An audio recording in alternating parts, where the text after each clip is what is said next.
अरे अरे, कहाँ ध्यान है आपका? वो ट्रेन निकली जा रही है।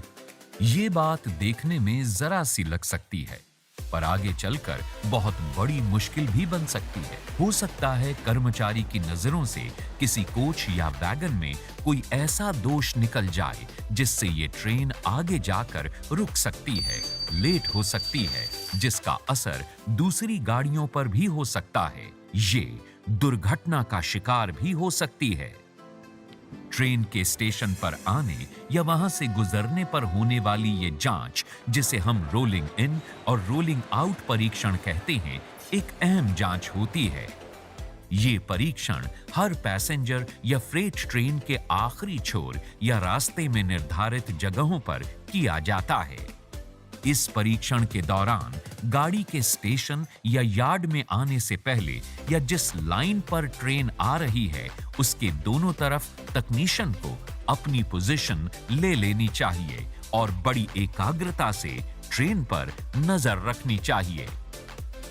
और इस दौरान आपको अपनी 4 इंद्रियों का इस्तेमाल बखूबी करना चाहिए ताकि कोई भी दोष या कमी आपसे बचकर न निकल सके।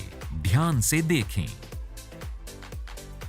अपनी आंखों से गौर से देखें कि कोचों में कोई लटका हुआ लूज या खतरनाक पार्ट तो नहीं है।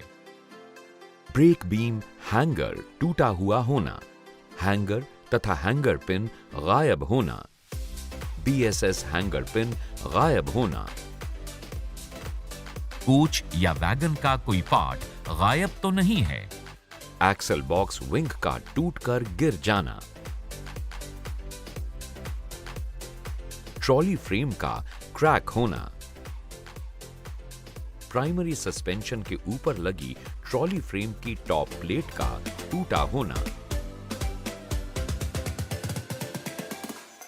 सेकेंडरी सस्पेंशन हेलिकल स्प्रिंग का टूटा होना,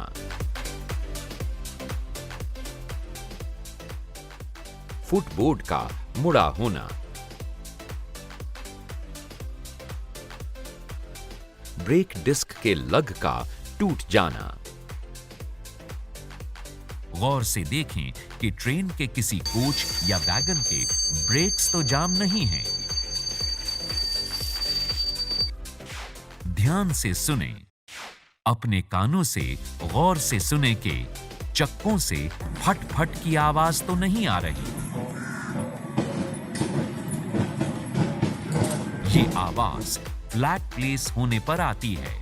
बेयरिंग या किसी दूसरे पार्ट से कोई अजीब आवाज तो नहीं आ रही। ब्रेक सिस्टम से कोई एयर लीकेज तो नहीं है। ध्यान से सूंघें और सूंघें कि कहीं कुछ जलने की गंध तो नहीं आ रही। ये ग्रीस के जलने या ब्रेक ब्लॉक के जलने की गंध हो सकती है। गाड़ी प्लेटफॉर्म पर आने के बाद कुछ खास परीक्षण।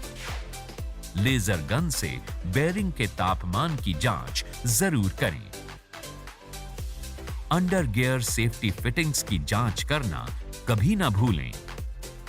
व्हील टैप करके आवाज सुने कि व्हील से तेज आवाज आ रही है या दबी हुई। यदि दबी आवाज आए तो ब्रेक लगे हो सकते हैं।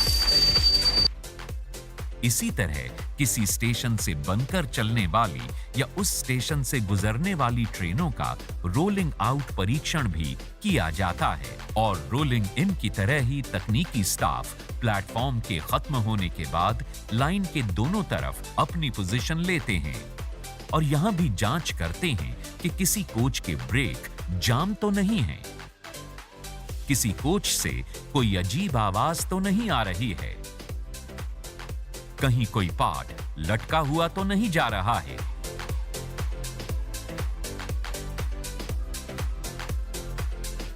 रोलिंग इन और रोलिंग आउट में कई बातें हैं जो आपको करनी चाहिए और कई बातें हैं जो नहीं करनी चाहिए। तो आइए एक नजर डालते हैं उन पर भी। ये करें। चलती गाड़ी के परीक्षण के दौरान गाड़ी से उचित दूरी बनाए रखें। रोलिंग इन परीक्षण ध्यानपूर्वक और सतर्कता के साथ करें। यदि गाड़ी को आगे की यात्रा करनी है तो उसका रोलिंग आउट परीक्षण भी अवश्य करें। रोलिंग आउट परीक्षण में यदि ट्रेन में कोई खराबी दिखाई दे तो ट्रेन गार्ड को सूचित कर ट्रेन रुकवाकर खराबी दूर करें। रात्रि के समय अच्छी तरह से देख पाने के लिए टॉर्च आदि से रोशनी की उचित व्यवस्था रखें। यदि कोई असाधारण आवाज सुनाई दे या कोई अन्य खराबी दिखाई दे तो अपने सीनियर सेक्शन इंजीनियर या जूनियर इंजीनियर को तुरंत सूचित करें। स्वयं निर्णय न लें। ये न करें। कभी भी नशे की हालत में ड्यूटी न करें। रोलिंग इन और आउट परीक्षण के दौरान अपना ध्यान इधर उधर न भटकने दें। व्यस्त ट्रैफिक वाली लाइंस पर कभी भी बराबर वाली पटरी पर बैठकर परीक्षण न करें। जल्दबाजी न करें और कोई भी शॉर्टकट तरीका न अपनाएं।